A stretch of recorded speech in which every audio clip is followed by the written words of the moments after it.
Hi friends, LG company front load 9 kg washing machine అండి. ఇది complaint వచ్చేసి water అనేది కంటిన్యూ అనేది కిందకు వచ్చేస్తుందని చెప్పారు మిషన్ కింద నుంచి. మన టోటల్గా అన్ని కూడా ఓపెన్ చేసి చెక్ చేయడం జరుగుతుంది. మనకు చూడొచ్చు ఆ గ్యాస్ కట్ కానీ ఇన్లెట్ పైప్స్ కానీ, అలాగే ఆ గ్యాస్ కట్ చుట్టూ పైప్ ఉంటుందండి, ఆ పైప్ కూడా డ్యామేజ్ చేసేయడం జరిగింది. ఆ ర్యాట్స్ అనేది ఎంత దారుణంగా మిషన్ అయితే పాడు చేసేయండి. ఆ మిషన్ అయితే తీసుకుని 2 months అవుతుందంట. మనం అన్నీ కూడా చెక్ చేసాము. ఆ ర్యాట్స్ అయితే మొత్తం ఆ రబ్బర్కి సంబంధించిన గ్యాస్ కట్స్ అన్నీ కూడా కట్ చేయడం జరిగింది. మనం షాప్లోకి వెళ్ళి ఆ గ్యాస్ కట్స్ ఏవైతే ఉన్నాయో అవన్నీ వేసి ఫిట్ చేయడం జరుగుతుంది. ఎంత పెద్ద రిపేర్ అనే కానీ మనం ఒక రోజులో అనేది రిపేర్ చేసి ఇస్తామండి. షాప్లో అయితే వర్క్ కంప్లీట్ అయింది. మనం అవన్నీ కూడా మళ్ళీ కస్టమర్ ఇంటికి వెళ్ళి అవన్నీ ఫిట్ చేయడం జరుగుతుంది.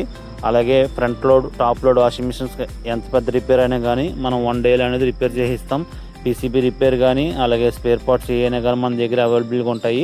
Okay, Blessy Joy AC and refrigeration washing మిషన్కి సంబంధించిన స్పేర్ పార్ట్స్ అండ్ సర్వీసెస్ మనం చేస్తాము.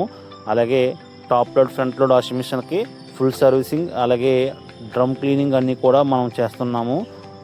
ఇటువంటి సర్వీసెస్ కావాల్సిన వారు మా నంబర్స్కి కాంటాక్ట్ కాగలరు. చూడొచ్చు మనం ఇవన్నీ కూడా ఫిట్ చేసాము. ఎలక ఎక్కడి నుంచి వచ్చిందనేది మనం అన్నీ కూడా చెక్ చేస్తున్నాము. చెక్ చేసి చూడొచ్చు, ఇక్కడ మ్యాట్ అనేది జరిగిపోవడం వల్ల అక్కడి నుంచి అయితే ఎలక వచ్చేసి ఎలాగైతే డ్యామేజ్ చేశాయి వైరింగ్ కిట్ కానీ, ఆ రబ్బర్స్ కానీ. మన ఇది కంప్లైంట్ మళ్ళీ రిపీట్ రాకుండా ఉండటం కోసం ఆ స్టీల్ మెస్ ఏదైతే ఉందో అవన్నీ కూడా మిషన్కి ఫిట్ చేయడం జరుగుతుంది. ఇది కంపెనీ వాళ్ళకి అయితే సంబంధం ఉండదండి, ఎందుకంటే ర్యాట్ కటింగ్ అయింది. కంపెనీ వాళ్ళు అయితే చేయరు, మనం బయట వాళ్ళ చేత చేయించుకోవాలి. అలాగే మనం ఈ సర్వీసెస్ అయితే మనం చేస్తున్నాము. 100% వర్క్ అయితే కంప్లీట్ అయింది. ఇటువంటి సర్వీసెస్ కావాల్సిన వారు మా నంబర్స్కి కాంటాక్ట్ కాగలరు. Okay friends, bye.